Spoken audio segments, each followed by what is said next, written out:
Good morning dear student, मैं doctor Pankaj Singh धाकड़ नवीन Rajasthan senior secondary school की तरफ से कंडक्ट ऑनलाइन क्लासेज में आपका स्वागत करता हूं। पिछले वीडियो तक अपन ने देखो शुरू में मैंने आपको 10th का बेसिक उठाया था, परमाणु और अणु। फिर मैंने थोड़ा सा ऐड किया था उसमें परमाणुकता, उससे रिलेटेड मैंने आपको एग्जाम्पल कराए। मैं सोचता हूँ आपके समझ में भी आया होगा। फिर मैंने आपको आपके ही सिलेबस का क्या एक टॉपिक उठाया था, द्रव्य यानी पदार्थ या मैटर। उसका मैंने पूरा वर्गीकरण कराया था।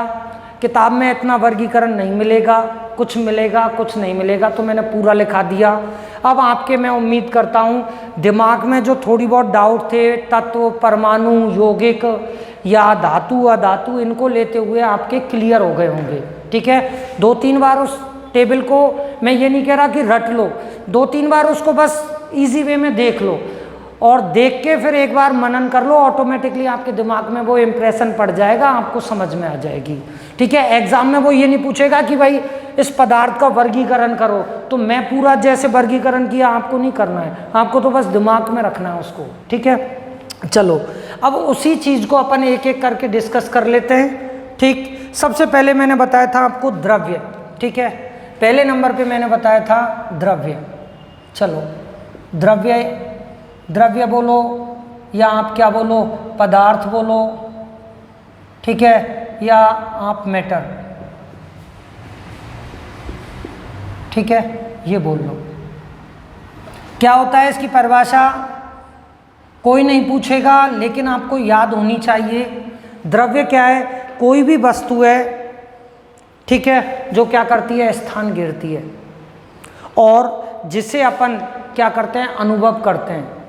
और अनुभव किससे करेंगे? अपनी इंद्रियों से। इंद्री कोई सी भी हो सकती है, ज्ञान इंद्री, ठीक है, स्पर्श इंद्री, दृश्य इंद्री, खूब पढ़ा है तुमने बायोलॉजी में। ठीक है, तो द्रव्य क्या है या पदार्थ क्या है? कोई भी वस्तु है जो स्थान घेरती है और जिसे अपन क्या इंद्रियों द्वारा, एक इंद्री से या एक से अधिक इंद्रियों से अपन क्या करते हैं, अनुभव करते हैं। क्या कहलाता है? द्रव्य कहलाता है। लिख लो, वह वस्तु, मैं लिख देता हूं, वह वस्तु जो स्थान घेरती हो या स्थान रखती हो, कुछ भी कर लो, घेरती हो। ठीक है, कॉमा, जिसका अनुभव, जिसका अनुभव इंद्रियों द्वारा हमारी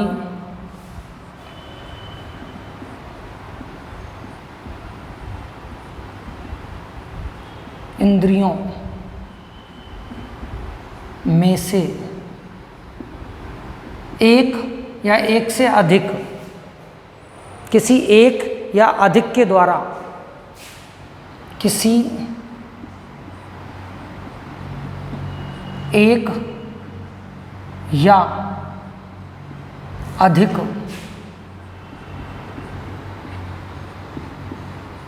के द्वारा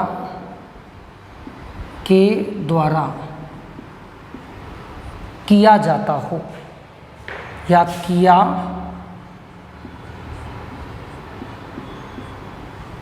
जा सकता है या किया जा सकता हो, क्या कहलाता है? द्रव्य या पदार्थ कहलाता है। यानी कोई भी वस्तु जो स्थान घेरती हो और जिसका अनुभव आप अपनी इंद्रियों से कर सकते हो, वो क्या कहलाता है? द्रव्य कहलाता है। ठीक है, हो गया।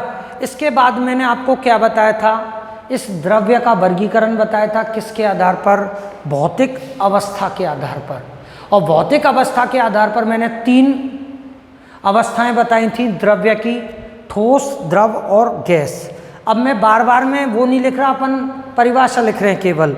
अब इसके बाद आते हैं अपन किसका? ठोस अवस्था की। ठोस अवस्था,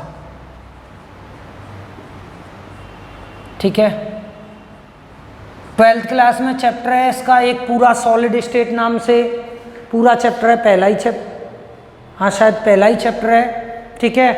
तो क्या होती है ठोस अवस्था? पदार्थ की व्यवस्था जो निश्चित आकार तथा आयतन रखती हो। लिख लो, पदार्थ की वह अवस्था, पदार्थ की वह अवस्था जो निश्चित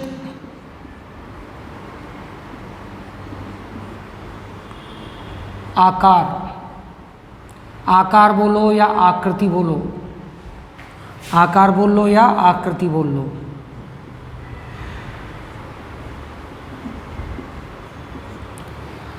पदार्थ की व्यवस्था जो निश्चित आकार तथा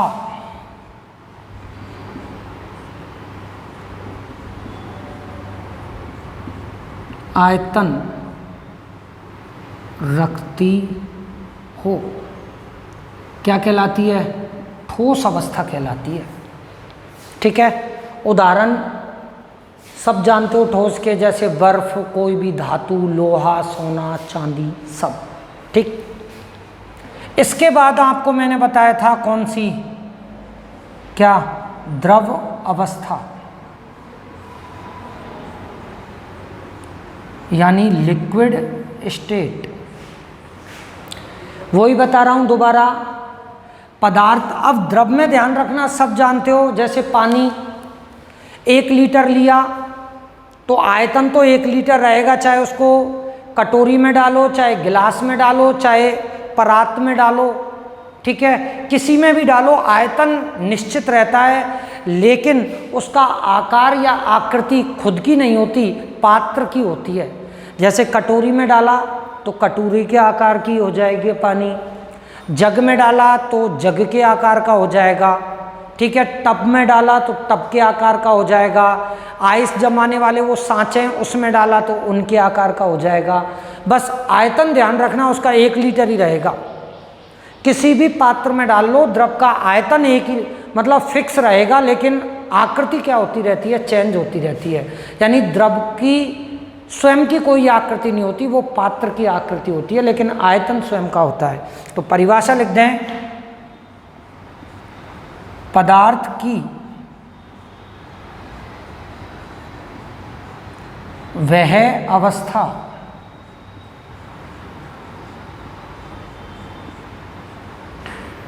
जो निश्चित आयतन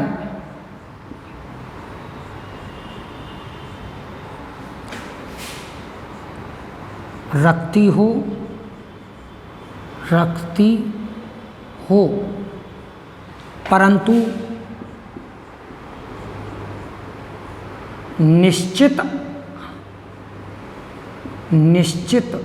आकार नहीं, ठीक है। आकार बोल लो या आकृति बोल लो, ठीक है। देख लो, द्रवावस्था आयतन क्या होगा? निश्चित होगा, लेकिन आकार क्या? निश्चित नहीं होगा।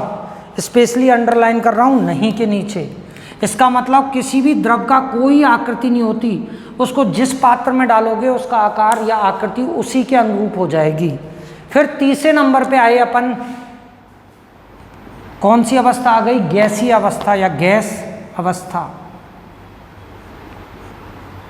गैस अवस्था, ठीक है। क्या होगा? गैस आप जानते हो, इसका आकार और आयतन दोनों ही क्या होते हैं? अनिश्चित होते हैं। 1 लीटर गैस है, उसको छोटे से गुब्बारे में भी भर दो और बड़े से भी गुब्बारे में भर दो, तो छोटा है तो छोटा आयतन रहेगा, बड़ा है तो बड़ा आयतन हो जाएगा, ठीक है। तो इसका मतलब पदार्थ की वह अवस्था जो निश्चित आकार तथा आयतन नहीं रखती हो। लिख लेना, पदार्थ की वह अवस्था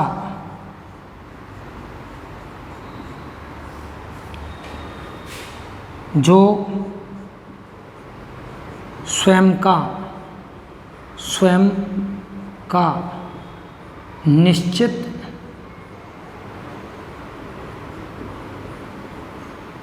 आकार व आकार तथा आयतन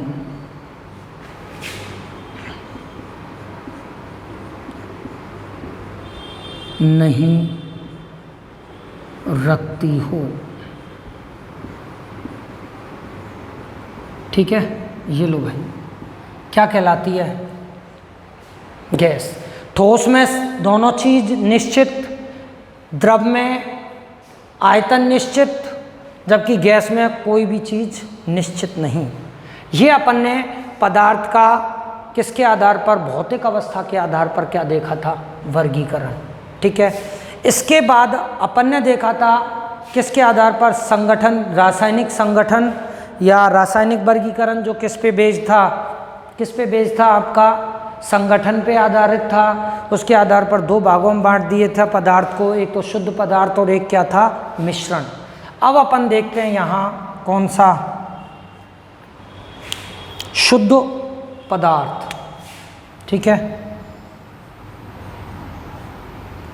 शुद्ध पदार्थ, प्योर मैटर, शुद्ध पदार्थ। ओके, इसकी बात करें। शुद्ध पदार्थ क्या होता है? पदार्थ जिसका संगठन क्या हो? निश्चित हो। पदार्थ जिसका संगठन निश्चित हो तथा इसमें उपस्थित घटकों का जो पृथक्करण है सामान्य भौतिक विधियों द्वारा नहीं किया जा सकता हो। लिख देता हूं मैं, पदार्थ जिसका संगठन निश्चित हो, पदार्थ जिसका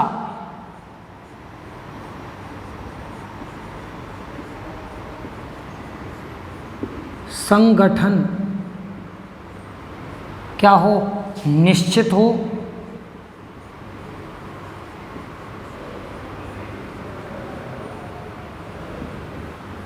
ठीक है, तथा इनके घटकों को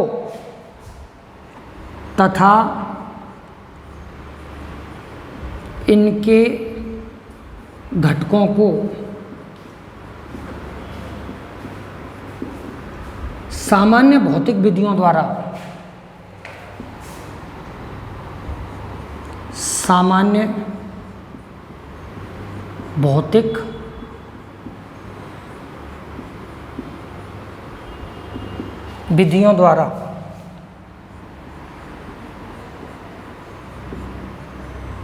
विधियों द्वारा पृथक नहीं किया जा सकता हो। ठीक है, ये ध्यान रखना। ये होता है आपका शुद्ध पदार्थ। क्या होता है पदार्थ? शुद्ध पदार्थ कोई भी पदार्थ है जिसका संगठन क्या होगा? निश्चित होगा। कंपोजिशन। ठीक है, लेकिन घटक, इसका घटक का मतलब ध्यान रखना क्या होता है? अभी कण मान लो, मतलब किसी भी पदार्थ के निर्माण में जो अभी कण भाग लेते हैं ना, वो उनके क्या कहलाते हैं? घटक। ठीक है, तो शुद्ध पदार्थ में क्या होगा? पदार्थ होंगे जिनका संगठन तो निश्चित होगा, लेकिन ध्यान रखना इनमें जो घटक हैं उनका पृथक्करण आप सामान्य भौतिक विधियों द्वारा नहीं कर सकते। ठीक है, चलो भाई, ये शुद्ध पदार्थ हो गया। इसके बाद मैंने आपको बताया था क्या? तत्व। ठीक है, शुद्ध पदार्थ में मैंने वर्गीकृत किया था शुद्ध पदार्थ को तत्व और किस में? यौगिक में। तो पहले अपन किसको देख रहे हैं? शुद्ध पदार्थ के अंतर्गत क्या आता है? तत्व, एलिमेंट। तत्व, ELEMENT, एलिमेंट। ओके, ये ध्यान रखना, एलिमेंट। अब ये पढ़ा होगा एलिमेंट आपने, पीरियोडिक टेबल सब देखें। ठीक है, इन तत्वों में ही अपन ने धातु, अधातु, उपधातु देखी थी, याद हो तो। 10th क्लास में। तत्व क्या होता है, ध्यान रखना, तत्व होता है, किस में पढ़ रहे हैं अपन, शुद्ध पदार्थ में। तत्व क्या होता है, किसी भी शुद्ध पदार्थ का क्या होता है, सरलतम रूप होता है। शुद्ध पदार्थ का क्या होता है, सरलतम रूप होता है, जिसे सामान्य भौतिक और रासायनिक विधियों द्वारा ना तो तोड़ सकते और ना ही उसे निर्मित कर सकते। क्या कह रहा हूं, तत्व किसी भी शुद्ध पदार्थ का वह सरलतम रूप है जिसे सामान्य भौतिक एवं रासायनिक विधियों द्वारा न तो तोड़ा जा सकता है और न ही इसे क्या किया जा सकता है, बनाया जा सकता है या निर्मित किया जा सकता है। तो लिखें, लिख लो, किसी शुद्ध पदार्थ का, किसी शुद्ध पदार्थ का वह सरलतम, वह सरलतम क्या रूप, जिसे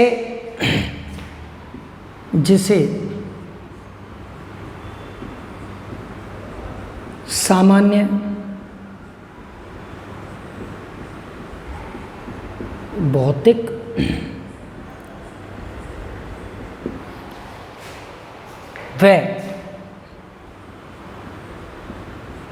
व रासायनिक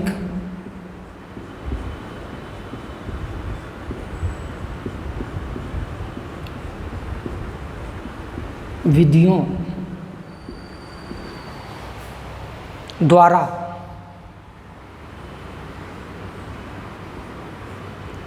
न तो तोड़ा जा सकता है, तोड़ा जा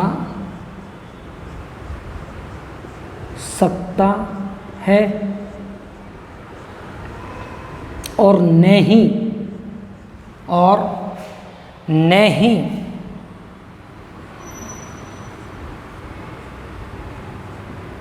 बनाया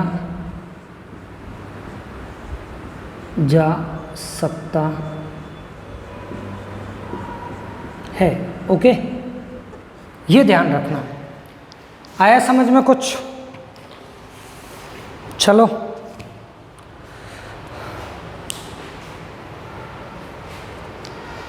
किसी भी शुद्ध पदार्थ का वह सरलतम रूप जिसे सामान्य भौतिक व रासायनिक विधियों द्वारा न तो तोड़ा जा सकता है और न ही,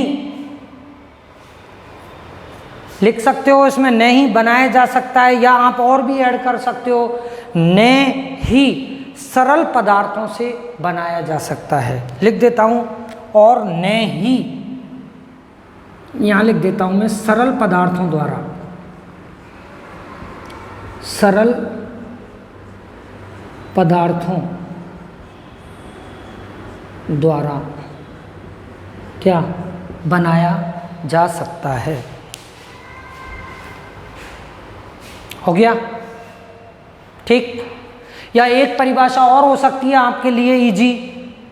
क्या होता है, पदार्थ वह पदार्थ जिसमें उपस्थित सभी कण क्या हों, एक ही प्रकार के हों। कण में अब आपके परमाणु आ सकता है, अणु आ सकता है, या आयन आ सकता है। ठीक है, क्या कह रहा हूं, दो परिभाषा हो जाएंगी। एक तो ये हो जाएगी, किसी पदार्थ का वह सरलतम रूप जिसे सामान्य भौतिक एवं रासायनिक विधियों द्वारा न तो आप तोड़ सकते और न ही उसका निर्माण सरल पदार्थों द्वारा कर सकते हो।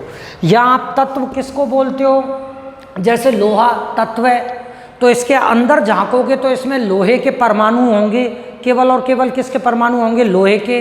तो एक डेफिनेशन आप परमाणु या अवयवी कणों से भी बना सकते हो। क्या बना सकते हो, तत्व क्या है, क्या है तत्व, पदार्थ वह पदार्थ जिसमें उपस्थित सभी कण क्या हों, एक ही प्रकार के हों। मैं लिख देता हूं दूसरी परिभाषा, या करके लिख देता हूं मैं यहां, या पदार्थ शॉर्ट में दूसरे पेन से लिख देता हूँ, पदार्थ जिसमें उपस्थित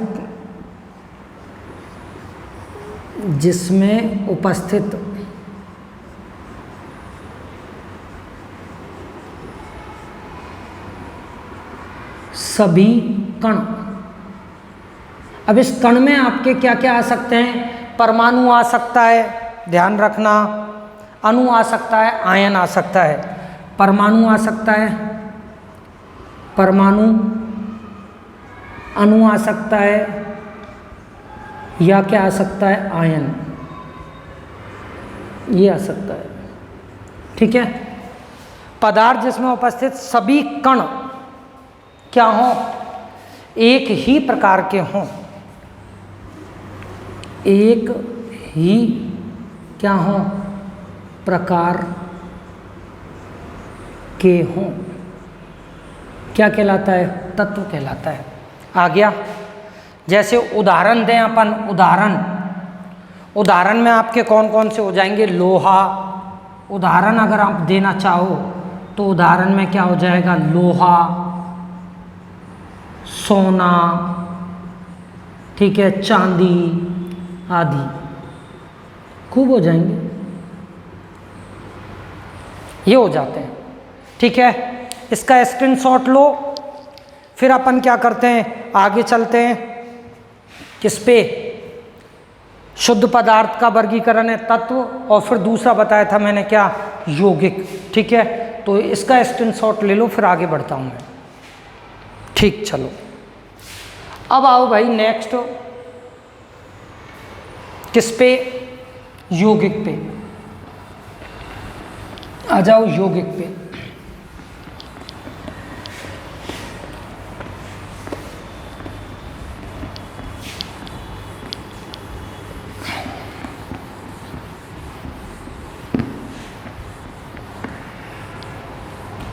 चलो यौगिक।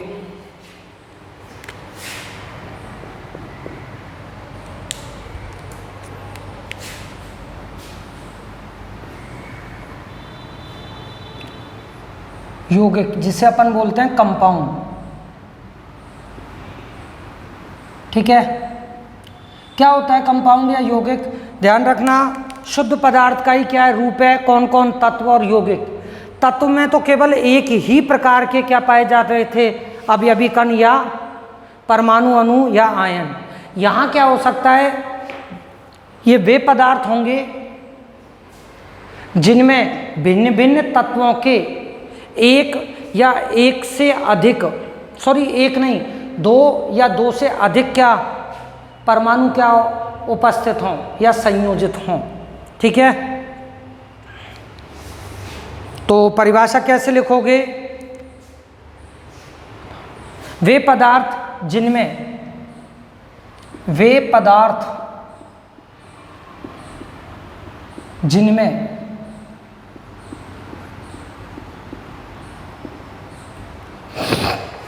भिन्न भिन्न तत्वों के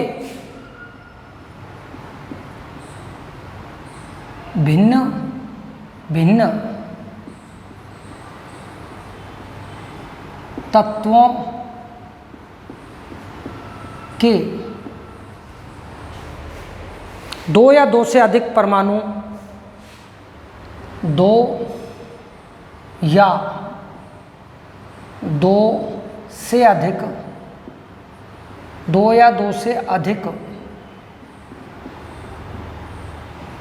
परमाणु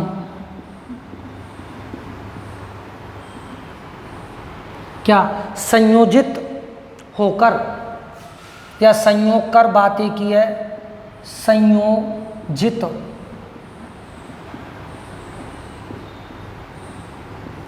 होकर या संयोजित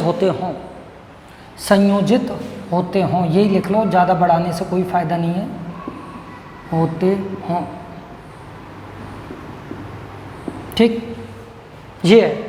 यौगिक क्या होते हैं? वे पदार्थ होते हैं जिनमें भिन्न भिन्न तत्वों के दो या दो से अधिक परमाणु परमाणु क्या होते हैं? संयोजित होते हैं या संयोजित होकर अणु बनाते हैं, क्या कहलाते हैं? यौगिक कहलाते हैं। अब आया कि सर इसका उदाहरण तो दो, उदाहरण से समझाऊं तो उदाहरण जैसे देखो, सबसे सिंपल दे देता हूं मैं H2O।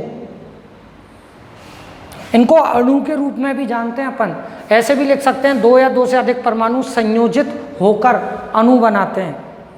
ठीक है, ये भी लिख सकते हो संयोजित होकर अणु बनाते हैं, संयोजित होकर अणु बनाते हों, ये भी लिख सकते हो, कोई प्रॉब्लम नहीं है, यानी अणु के रूप में होता है। ठीक, जैसे H2O, तो यहाँ देखो 2 तत्व हैं, हाइड्रोजन और ऑक्सीजन। हाइड्रोजन तत्व का परमाणु हाइड्रोजन होगा और ऑक्सीजन तत्व का परमाणु ऑक्सीजन होगा। तो देखो भिन्न भिन्न तत्वों के 2 परमाणु नहीं है, 2 हाइड्रोजन के 1 ऑक्सीजन के, तो कितने हो गए, 2 से अधिक हो गए। तो यही तो परिभाषा है, वह पदार्थ जिसमें भिन्न भिन्न तत्व, 2 तत्व कौन से, हाइड्रोजन और ऑक्सीजन के 2 से अधिक परमाणु क्या होते हों, संयोजित होते हों। तो देख लो H2O। ऐसे ही और एग्जाम्पल दें, जैसे आपको अमोनिया NH3, देख लो हाइड्रोजन और नाइट्रोजन 2 तत्व हैं जिनमें जो परमाणु हैं 2 या 2 से क्या है, ज़्यादा हैं। और देखना चाहो तो और उदाहरण लें, CO2। मैं वही एग्जाम्पल दे रहा हूँ जिनको तुम जानते हो, CO2 कार्बन डाइऑक्साइड। ठीक है, ये आपके क्या हो गए, कंपाउंड। अब ये आए कि आप ये सोचते होंगे कि सर ये तो अणु है, तो वही अणु का रूप हो गया। अब आपको ये अणु दिख रहे हैं तो चलो भाई कंपाउंड ले लो, थोड़ा और टफ दे देता हूँ। ये लो भाई C6H12O6। अब तो यौगिक दिख जाएगा, इनको तो तुम शुरू से देखते आए हो, तो इनको तो अणु अणु कहते हो। अब ये क्या हो जाएगा आपका, अणु नहीं कह सकते क्यों, बड़ा हो गया ये। तो अब ये क्या हो जाएगा, यौगिक का हो गया इसको। ये क्या है आपका, ग्लूकोज, नाम याद रखना, ग्लूकोज। ठीक है, ये ऐसे काफ़ी सारे होते हैं, अपने को तो 2-3 एग्जाम्पल ही बहुत है। ये आपका यौगिक हो गया। ठीक है, अब यौगिक होते ही अब अपन आए, इस शुद्ध पदार्थ का वर्गीकरण कर दिया अपन ने, किसमें, एक तो तत्व में और एक किसमें, यौगिक में। ठीक है, अब यौगिक को अपन कितने भागों में बांट रहे हैं, इन यौगिकों का भी वर्गीकरण आगे कर रहा हूं मैं। ठीक है, कैसे देखो,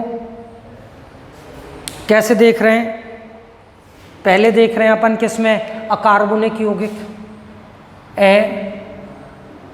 अकार्बनिक क्या यौगिक। ठीक है, तो अकार्बनिक यौगिक खूब पढ़ते आ रहे हो। इनऑर्गेनिक कंपाउंड क्या कहोगे इंग्लिश में, इनऑर्गेनिक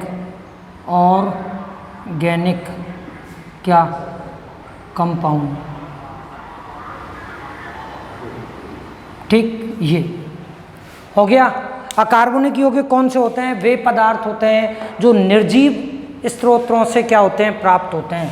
लिख देता हूं, वे पदार्थ जो निर्जीव स्रोत, सोर्स। अब निर्जीव सोर्स कौन से हुए, ठीक है, जिनमें कोई जीवन मतलब लिविंग चीज़ नहीं पाई जाती, निर्जीव खूब जानते हो। ठीक है, अब इसमें कौन से आते हैं, चट्टान भी आ सकते हैं, पर्वत आ सकते हैं। ठीक है, जैसे खनिज भी आ जाएं, यहाँ जाए खनिज भी निर्जीव होते हैं, या चट्टान हो सकती हैं। ठीक है, ये निर्जीव स्रोत हो गए, वे पदार्थ जो निर्जीव स्रोतों से क्या होते हों, प्राप्त हों, क्या कहलाते हैं, अकार्बनिक यौगिक कहलाते हैं। उदाहरण खूब पढ़ते आ रहे हो आप, 10th क्लास में ही पढ़ा होगा उदाहरण, जैसे समुद्री लवण, जैसे लवण कौन सा, समुद्री लवण। इसको लवण न बोल के अपन क्या बोलेंगे, समुद्री लवण। अभी तक तो अटपटा लग रहा है, अब सबको मालूम चल जाएगा क्या होता है समुद्री लवण, जिसे अपन खाते हैं, नमक, NaCl, सोडियम क्लोराइड, ये समुद्री लवण हो गया।